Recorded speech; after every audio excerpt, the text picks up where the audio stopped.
everyone, it's Justine and welcome to a new video tutorial. Today I'm going to be making some fun cards using the new Spellbinders Small and Large Die Club of the Month kits for October. I know a lot of people have subscribed after starting to watch my videos on these, so I've decided to do monthly videos featuring them, so you always have inspiration on my channel.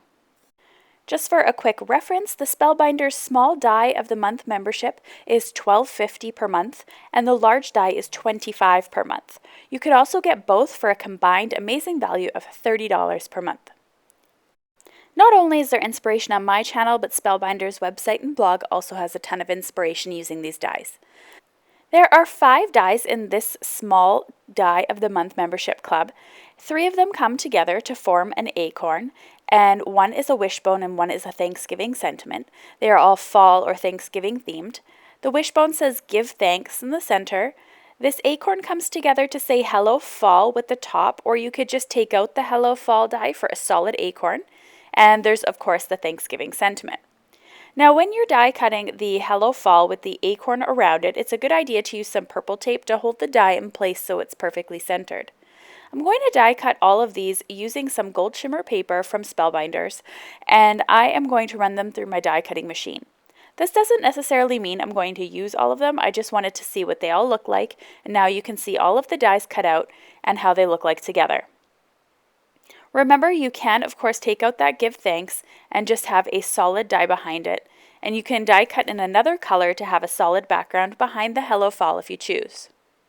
These were all cut out using my Spellbinders Platinum 6 die cutting machine, and no shim was needed despite all the detail because it's such a beautiful tight fit going through the machine.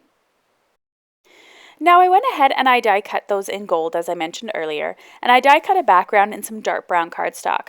I wanted to add these to the front of my card, but I thought it looked a little plain, so I decided to make my own pattern paper using a stamp of mine. I'm going to be using the Thankful Leaves stamp from Concord & Ninth. This is a turnabout stamp. Now I've used turnabout stamps many times in my videos, so I'm going to go ahead and link to a video in the video description below if you're interested in finding out more about how to set them up or what you need for a turnabout stamp. So you need a stamping platform, a 6x6 sheet of paper with an X marked through it, and you need to mark the X through your stamp set according to the stamp guide on the stamp set itself.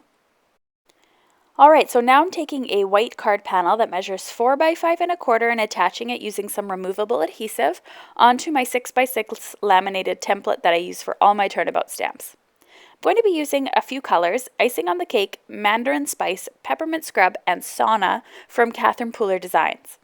The 4 colors that make fall: yellow, orange, brown, and red.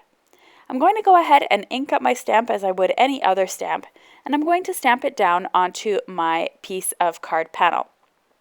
Don't worry about it getting all over the 6x6 sheet of laminate paper because you could wipe it off later. So I'm now going to push down, and I've done my first stamp, and these are called turnabout stamps as I mentioned. So what you need to do is when you lift it, you need to turn your stamp 90 degrees, and you got to turn in the same direction every time. You then clean your stamp and stamp again.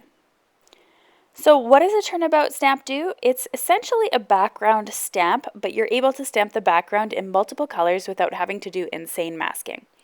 Now what I particularly love about the Falling Leaves turnabout stamp is that if you happen to mess up your lines on the back of the stamp, it's not a big deal because all of these leaves actually are supposed to overlap. Whereas some of the turnabout stamps, they need to be exactly lined up because they line up perfectly in order to create a background that doesn't overlap. This one is just a beautiful fall cluster of leaves. So now I'm going to go ahead and glue my card panel onto my card base. My card base measures 4 1/4 by 5 1/2, which means that it is a 1/4 inch larger than my card panel, so I get a nice white border around it. And now I'm able to go ahead and add in my fall themed die cuts from the Spellbinders kit. So Hello Fall as well as the top of the acorn. I was sure to use as well some brown cardstock from Catherine Pooler inks so that it matched the ink from that I stamped on. So I think this looks really fun in the end. So I hope you enjoyed my inspiration this month for the small die kit of the month. Now moving on to the large one. This one here contains a ton of dies, as you can see. It contains several things here, and there is mainly, the main image is a car with a trunk that opens, or a trunk that you can add a sentiment to. There are tons of things to go with this die set as well though, so you can use it for many different holidays and seasons and different things. So you have the license plate that goes into the car, and you can add these sentiments for the license plate, like thanks, for you, and hooray. There's a Christmas tree as well as a stem, a holiday sentiment, some holly, there are a pumpkin for fall, there's a beach ball and a surfboard for summer, plenty of flowers, and more. So I've gone ahead and used the following dies here, and I've die cut them all out off screen. I've done some green for the holly, the Christmas tree, and the extra leaves. I die cut the happy using some silver cardstock, although I'm not sure if I'm going to use that in the end. The car I've die cut, as well as all the accessories like the little mirrors to add, the wheels, and I've also die cut the star in case I want to add it to the Christmas tree. Now what really helped for me was checking out the website at Spellbinders to find out what some of these dies were. So for example, this one I really didn't know was supposed to be the bumper of the car, and by looking at their inspirational images, I figured that was able to figure that out. So sometimes they aren't clear which die's which, but it was really easy once I checked out the inspiration on the website. I then went ahead and added the little rear view mirrors here on the side, as well as the tires for the car, so that my car was all ready to go. You'll also notice that where the trunk is, there is a line there, so it means that you can open up the trunk if you like, or you can leave it closed. This wonderful little stick that was sort of done here in the die cuts is really great to assemble all the pieces of the Christmas tree. And you could die cut those pieces of the Christmas tree over and over and over again as much as you like to make it as bulky or as bare as you like. So I'm just continuing to put everything together. These are really perfect for scene cards. On Instagram, I also saw someone who created 4 seasons of these cards. So they created a spring, a summer, a fall, and a winter, which I thought was also a great idea to show off how versatile this die set is. So I die cut the For You as a license plate, and then I added the Christmas tree here as if it were in the trunk hanging out of the car. I wasn't sure whether I wanted it to come through the windshield or not, or how I wanted it to look on my card, but I just decided to tuck it in the end.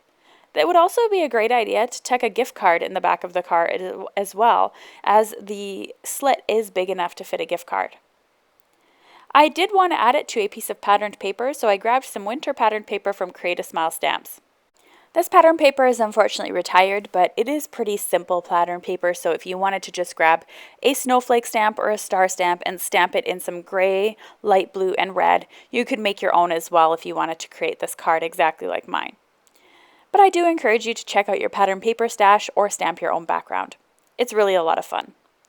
I'm now going ahead and adding glue all over the back of this car so I can add it to the front of my card.